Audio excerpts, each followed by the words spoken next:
This past week during the Democrat National Convention, for the first election of the last 4 or 5, to my memory, we have housing policy even being discussed at the highest levels. And despite that, owning a house is a central sign, I think, of the American dream. If it's only recently being discussed by politicians, is that a good thing? Let's take a look at that, see what medicine they prescribe, if that's good for us or not. Before we get into that, let's assess where the market is. It's very important, I think, to look at statistics to tell us where the market is rather than just generally talk about where we think it's headed or not. And in any economy, you have supply and demand. Supply would be the number of homes for sale. Demand would be how many buyers you have. And that's highly influenced by interest rates. Let's take a look at interest rates. Last week, rates closed down at below 6.5%, 6.44%. They've been in that range for a few weeks now. These are among the lowest rates since March 2023. And these are rates low enough to stimulate demand by recent standards.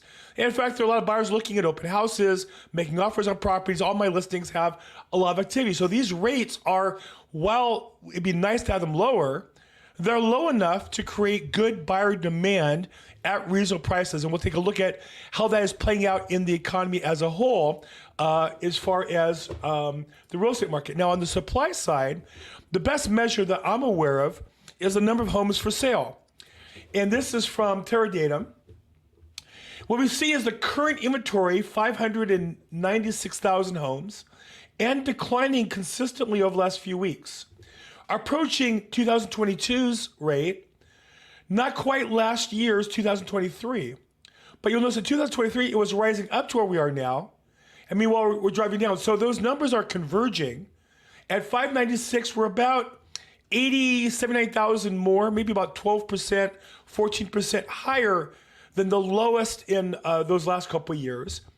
That would be the lowest post-pandemic year.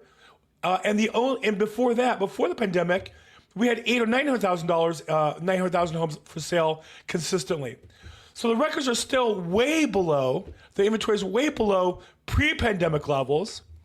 And it's at the second lowest post-pandemic, second year, but closing very clearly. So clearly something has happened during the pandemic that changed the housing market structurally, at least for now. And that was not building houses for about a year, year and a half. But you can see with low inventory, housing prices can't go down. The only way prices go down if there's too many sellers, and they then compete by lowering their prices. And while some sellers do list and lower overall, prices overall in the economy are still selling for about what they sold for last year and a little bit more in most markets, about 2 or 3% more. Now, real estate is very localized. I really like Altos Research, and they do a great survey by market. You can put in whatever zip code or city you want. In LA, they give a market action number in LA at 38, which on their scale is a slight seller's market. Now, we've been at 42 and 41 for the last year, and then 40, and then 39. So it's been trending, if you look at the number, since May, it's been trending down towards a more balanced market, but still favoring sellers. Again, it's a slight seller's market, not as intense as it was last year or the year before during pandemic. So as long as that's the case, housing prices should continue to rise at about equal to the inflation rate, 2-3% or higher, and that's really what they've been doing. So that's where the market is. Let's take a look at the news, and we'll see kind of what's happening and what we're being told. A lot of misinformation. One of the real purveyors of false information has been Redfin, but actually they have some really good statistics out this past week I wanted to share with you. Actually, this was published a couple weeks ago, was carried by the news. What they show is that when interest rates go down, home buyers gain buying power. And they actually quantified it and saying that since April 2023, on the average home seller has been able to buy $30,000 more home than they were a year ago because of drop in rates. Now, the part they don't tell you is that same house probably went up in value over last year, maybe $15,000 or $20,000 of that $30,000. That's the challenge. But you take a look at the effective interest rates, and as rates go down, your purchasing power goes up. And so here we are at, say, we were at 7%, and a $2,000 payment would buy you $293,000. and they go to 6%, that same payment buys you $319,000. And so you see the power of interest rates is the determining factor, I believe, in the housing market. Critical. I don't think there's anything else that has the same effect. And the only thing the government can do, in my opinion, is stop taking your money and stop spending money it doesn't have that drives up interest rates. This is the number one factor. The interest rates, more than anything, will determine the affordability of housing going forward. And as long as our government spends money it doesn't have an increasing rate, it's going to get harder. Now, Redfin is kind of an echo chamber of misinformation. They put out information, and then other news sources quote them and mislead you as buyers. Here's a latest example. This is MSN, Microsoft, one of the real purveyors of evil in the world. And they say that housing supply is surging. As a record number of buyers get cold feet amid sky-high prices, Redfin says. So they want to tell you that at the same time, housing supply is going up while prices are going up. Well, we know that's not true. We know the inventory, as I showed you, is going down slightly. And what you can say amid sky-high prices, they're higher than last year, slightly by 2 or 3%. Buyers get cold feet? Well, no. Every house in the market is being sold to somebody. So this is just kind of the nonsense that goes on in the market. And I love how they have housing supply surging. Now, is it true in certain markets? Yes. In certain cities, in certain regions where they overbuilt and the economy changed. But again, we showed you the numbers. Inventory is declining, has been consistently declining this year, and meeting last year's inventory that was rising. So this is just pure misinformation, where they're taking data that's wrong and making it up and creating a headline designed to scare people. Here's another, I think, fascinating number. We can have, we'll go back to Redfin's data center, and let me scroll down to the right spot. Where are we on inventory? Oops.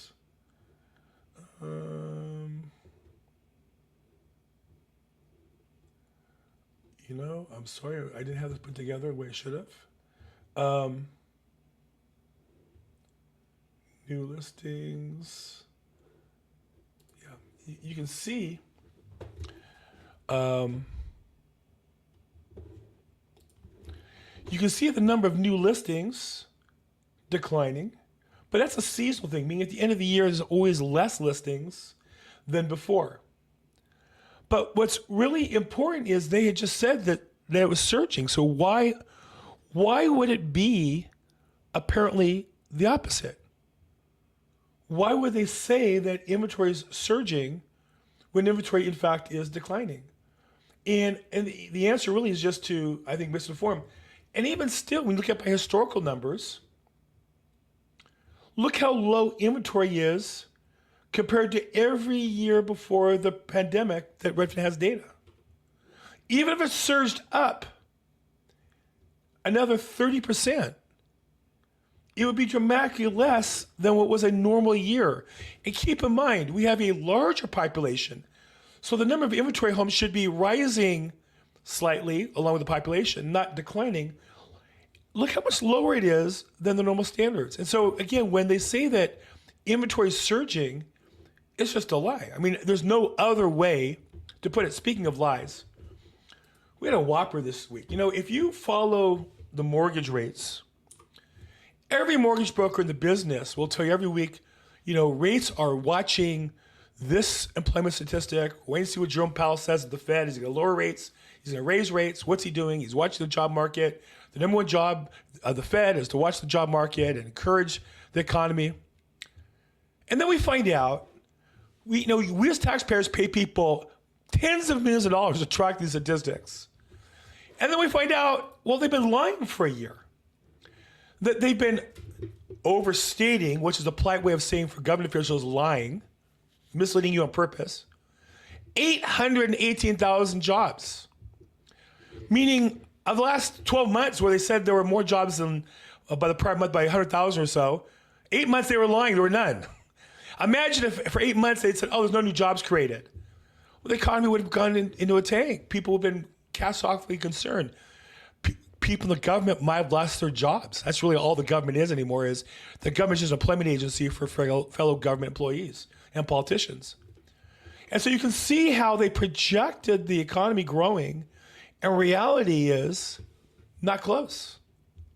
Now, I'm going to say lie, because these people are paid literally millions of dollars. They collect their W-2s. They know how much money we're paying. It should be a mystery. The data is available, right? So what happens when they're caught lying? And this is how you know it's part of the plan. It's not an accident. So here's an example. I don't know if you guys caught this story last week. The Secretary of Commerce, an overeducated idiot named Gina Ramon, was asked. Now, this would have been a bad political piece of information for, theoretically, the Biden administration, or maybe for Kamala Harris. It's political. Everything's political now. And because she had a conviction, she has to be a politician. And so here you have ABC News asking the Secretary of Commerce, well, gee, what happened with the economy that 800,000 jobs disappeared? And she just said, I'm not familiar with that statistic. And you have to think, this is her job. If there's one thing this lady should be doing, is watching the economy and the major stats. And the major stat in the economy is how many people are employed. And look at her face. She's just not even bothered. It's not, what? I wasn't aware of that. What? 800,000 jobs went missing? What? That's scandalous. No, it's like, well, I don't know anything about it. Which is always, it's kind of like the way, a child lies to their parents when you catch them. Who took the cookie? I didn't take the cookie. She kind of looks away. She's kind of dismissive with her face. She knew the statistic. They don't care, because the statistics are all part of the government lie. And that's what's going on. So you have to realize all this concern about interest rates is fake. Gina Raimondo, Secretary of Commerce, right? It says on her website, she's focused on a simple mission, making America more competitive by spreading good paying jobs. That's her job, her mission in life, according to her. These liars. This is a lady who went to Harvard, got a doctorate from Oxford, and a Rhodes Scholar, and then Yale Law School. She has more education and more credentials than anybody in America. Her number one job is watching jobs for government, for our federal government. She's paid money, flies around in government jets, lives like a queen. Her job is to find out how we can improve the job market for Americans, and she doesn't know. And that's the statistic that's used to drive interest rates. Are we starting to get the whole thing is just a con job and we're falling for it? I just think it's unraveling right before our eyes. So anyhow, that's the interest rate market, and that is where I think, unfortunately, we are really being misled by our own government. Speaking of being misled, another area is the homeless crisis. The homeless crisis really is just the new income stream for government employees, where they give contracts to the cleanup companies, and the companies move the homeless out of one area, clean up, they move back, forth, they clean up each area, and get paid millions of dollars and give money to their favorite politicians. So the latest headline I caught was city of Long Beach, second largest city in LA County, is to clear out homeless encampments. Oh, that sounds great. So this is what the news does. They give the politicians the free pass. City of Long Beach has done nothing to clean up homeless for years. If you drive around, you see all kinds of homeless encampments. Parks are unusable, schools are endangered, kids are endangered. But they give them the free pass. Oh, they're gonna do something.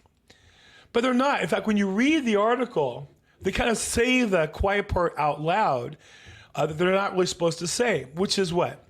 What are they doing? Well, up until now, Governor Newsom has personally stopped cities from enforcing laws on the books. We have laws that don't allow you to sleep in public parks. We have laws that don't allow you to sleep on the sidewalk. Governor Newsom brought, on behalf of the state of California as the governor, lawsuits against cities to stop them from enforcing those laws. He literally prevented us from using the laws in the books to stop homelessness. And that's gone on for about 8 years now, and he finally lost the last time at the Supreme Court. So now, rather than admit the loss, he says, oh, I'm going to direct all the cities to remove homelessness, which is A couple things. One, now he gets to act like he is the solution, not the cause of the problem for most of the last 10 years. But he also has to pass the buck now to the cities. Now we need the city government officials to be the bad guys and lie to us about what they're going to do. So when you read about what the city of Long Beach says they're going to do, they say that police officers responding to calls will have discretion to enforce ordinances. Well, they've had that discretion all along. But one of the things you have to say, look, is they say, the city of Long Beach says they'll continue to take a human-centered approach to homelessness, but the potential for law enforcement is on the table. The potential. Now, this is the part that should be aggravating to us as citizens. We pass laws saying it's illegal to do this. But the governor, or in this case, the city mayor, decides because they don't want to, they feel bad for the people, they're not going to enforce that law. They'll enforce, if you park on my street 5 minutes into the street sweeping day, you're going to get a ticket. That law they'll enforce.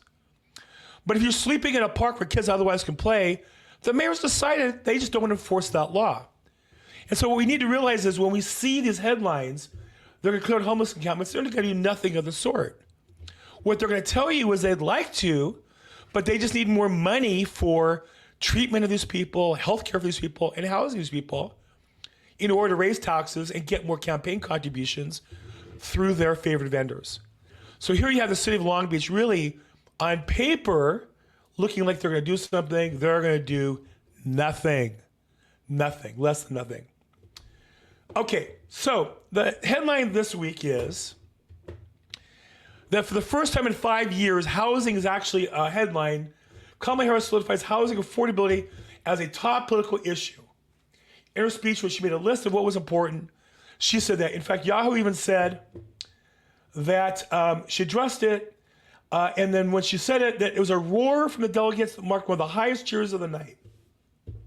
So in her 37-minute speech, that was one of the high points when she said she's going to tackle the housing. Well, that's great.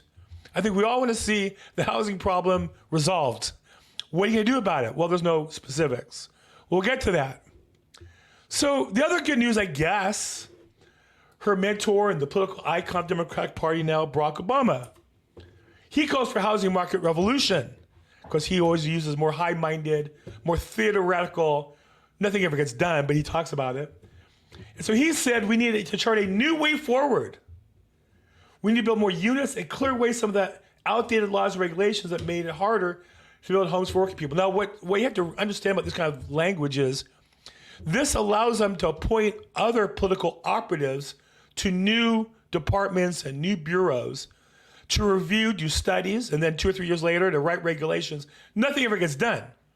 This is bureaucratic speak for, hey, let's pretend that we're going to help the housing problem and put a lot of government attention there and suck resources out of that trough going forward. So really, there's nothing here, there's nothing specific what's going to solve the problem. So that's not even, he's not even in the government, yet who is in the government? Well, the leader of the Senate, Chuck Schumer, also in the Wall Street Journal, a call to all those Democrats who are going to vote for Kamala Harris. Democrats to focus on housing and the environment, both. But number one, housing, if Harris wins. Now, the question you might ask is, well, I understand, why have to wait for her to win to focus on housing? Why wouldn't they be doing something now federally? That's a political question, and I don't want to get into politics. It's obvious, but that makes it obviously a game, meaning Chuck Schumer, Kamala Harris have no intention of addressing the housing problem, or if it was a good idea, why would you wait? Why would you wait to help people achieve the American dream? And I think the answer, we know the answer, unfortunately, is not only they not having intention to help the problem, but really the goal of our politicians today is to make it worse for us taxpayers and citizens. What do I mean by that? Well, California actually couldn't wait, I think maybe because they thought, the election was over, or maybe they thought everything was lined up. But let out of the bag what the real plan is. The plan in California is we're going to have a special program for illegal aliens, no money down and no payment homes. They're going to own the home. Meaning instead of just giving them places to stay in hotels and motels, giving them, rec centers to sleep in bunks and such, which isn't a long-term solution. We're actually going to build housing and give it to them with no money down, no payment. That's what we're going to do in California. That's the plan.